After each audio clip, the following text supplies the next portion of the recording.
విస్తారమైన పనిపాటుల వలన, ఎక్లెసియాస్టిస్ chapter 5 and verse 3, విస్తారమైన పనిపాటుల వలన స్వప్నము పుట్టును. స్వప్నం పుట్టును. చాలండి. కొంతమందికి వచ్చి అంటారు, నాకు స్వప్నం వచ్చిందండి. ఏ స్వప్నం అమ్మా? రెండు రకాల స్వప్నాలు. ఒకటి దైవికమైన స్వప్నములు, దైవికమైన కళలు. కొన్ని సందర్భాల్లో దేవుడు తన చిత్తాన్ని కళల రూపంలో కూడా ఏం చేశాడు? ఆయన చెప్పండి, తెలియజేశాడు. రాత్రి పడుకున్న తర్వాత ఉదయం లేచినప్పుడు ఏదైనా ఒక కళ రావడం, ఆ కళ ద్వారా దేవుడు కొన్ని ప్రణాళికలను ఆయన తెలియజేశాడు. అలా అని చెప్పి మనకు వచ్చే ప్రతి కళ కూడా దేవుని దగ్గర నుండే వచ్చిందని అనుకోవడానికి వీల్లేదు. వింటున్నారా జాగ్రత్తగా? కొంతమంది కళల మీద బాగా ఆధారపడే వాళ్ళు ఉంటారు. బైబిల్ ఎప్పుడు ఓపెన్ చేయరాళ్ళు. ఆది కాండం నుండి ప్రకటన వరకు ఏముందో మ్యాటర్ తెలియదు, కానీ మాట్లాడితే నాకు రాత్రి ఈ కళ వచ్చేసిందండి, రేపు ఈ కళ వచ్చేద్దండి, నాకు ముందే ఎల్లుండి ఈ కళ రావచ్చేమోనండి. అన్ని కళల మీద బ్రతికేస్తూ ఉంటారు కొంతమంది. కళల ద్వారా దేవుడు మాట్లాడడం నేను అంటలేదు, కానీ మనకొచ్చే స్వప్నాలు కానీ, జాగ్రత్త వినండి, మనకొచ్చే దర్శనాలు కానీ లేదా చెప్పబడిన ప్రవచనాలన్నీ కూడా దేవుని వాక్యముతో ఏం చేయబడి ఉంటాయి? అనుసంధానం చేయబడి ఉంటాయి. వాక్యానికి వ్యతిరేకంగా ఏ కళ వచ్చినా, వాక్యానికి వ్యతిరేకంగా నీకు ఏ దర్శనం వచ్చినా అది ఖచ్చితంగా దేవుని దగ్గర నుండి వచ్చింది కాదు. ఈ విషయాన్ని గుర్తుపెట్టుకో. నాన్నగారు చెప్తూ ఉంటారు కదా, ఒక ఆమె ఇదివరకు ఉండేది రాజమండ్రిలో, మామూలు హడావుడి కాదు, ఇంకా ఎవరైనా ఆమె దగ్గరికి వెళ్ళారంటే ఇంకా రకరకాల హడావుడిలు చేస్తూ ఉండేది. ఆమె అంటూ ఉండేదట, ప్రతి ఉదయాన్నే లేచిన తరగానే యేసు ప్రభు అన్న కనబడి అమ్మా నమస్తే అనేవాడట. ఆయన ఎప్పుడు ఏమన్నాడంటే, ఈతో అమ్మా నమస్తే. నువ్వు యేసు ప్రభుకి వందనం చెప్తావా?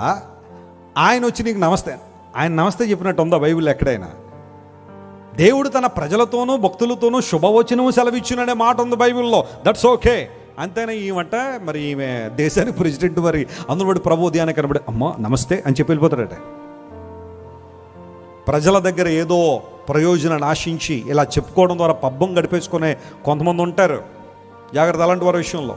నమస్తే అన్నాడు ఆయన నీ దగ్గరికి వచ్చి, నీకేం చెప్పలేదా? నీకు ఆయన వాక్యానికి లోవడం అని ఏం చెప్పలేదా నీకు? కొంతమంది కళలు స్వప్నాలు రావచ్చున్నాయి, కాదంటలేదు, కానీ అవి దేవుని వాక్యానికి అనుసంధానం చేయబడి ఉన్నది. They must be aligned to the word of God. ఎందుకోసం అంటే వాక్యం ఇచ్చిన దేవుడు వాక్యానికి వ్యతిరేకంగా ఎప్పుడు మాట్లాడ్డా. గట్టిగా చెప్పలు కొట్టి దేవుని అనుమాయపరచండి. That's a fact that we need to understand. వాక్యం ఇచ్చిన దేవుడు వాక్యానికి వ్యతిరేకంగా ఏది మాట్లాడ్డా ఆయన, అంతే. దేవుని వాక్యానికి ప్రాధాన్యత. విస్తారమైన పనులు పెట్టుకోవడం ద్వారా ఏమొస్తాయట? స్వప్నములు వస్తాయి. కొంతమంది రాత్రి పడుకునేదాకా ఆ పని ఈ పని ఈ పని చేసి, మరి పడుకున్న తర్వాత అయినా కొంచెం ప్రార్థన చేసుకుని పడుకుంటారు. ప్రార్థన ఉండదు. కానీ ఇప్పుడు ఏం వచ్చేసినాయి? అందరి చేతుల్లో మొబైల్స్ వచ్చేసినాయి. ఇంకా పడుకునే ముందు ఆ బెడ్ మీద ఫోన్ ఓపెన్ చేసి రీల్స్, షార్ట్స్, అవి ఇవన్నీ చూసి అప్పుడు అలా మా ఫోన్ ఎప్పుడు మీద పడిపోతుందో కూడా తెలియదు, అలాగే నిద్రపోతారు. ఫోన్ అక్కడ తలదారి పడి ఉంటుంది అనుకోండి, అది కూడా మంచిది కాదని డాక్టర్లు చెప్తా ఉన్నారు కదా డాక్టర్లు చాలామంది, డాక్టర్ గారు చాలామంది చెప్తా ఉన్నారు ఫోన్ తల దగ్గర పెట్టుకోవడం ద్వారా ఇబ్బందులు వస్తాయని. అదే పాత ఫోన్లు అయితే ఇంకా దారుణం అట, ఇంకా ప్రతికూలతలు ఎక్కువ ఉంటాయి. ఇప్పుడు పడుకోగానే ఇప్పుడు లోపల కూడా ఏం తిరుగుతుంటాయి, మళ్ళీ అవే తిరుగుతూ ఉంటాయి. కొంతమంది వెస్లీ గారు బలంగా ప్రార్థన చేయండి, సాతానుడు రోజు గుండెల మీద ఎక్కేసి ఏం చేస్తున్నాడండి, బాగా ఇబ్బంది పెట్టేస్తున్నాడండి.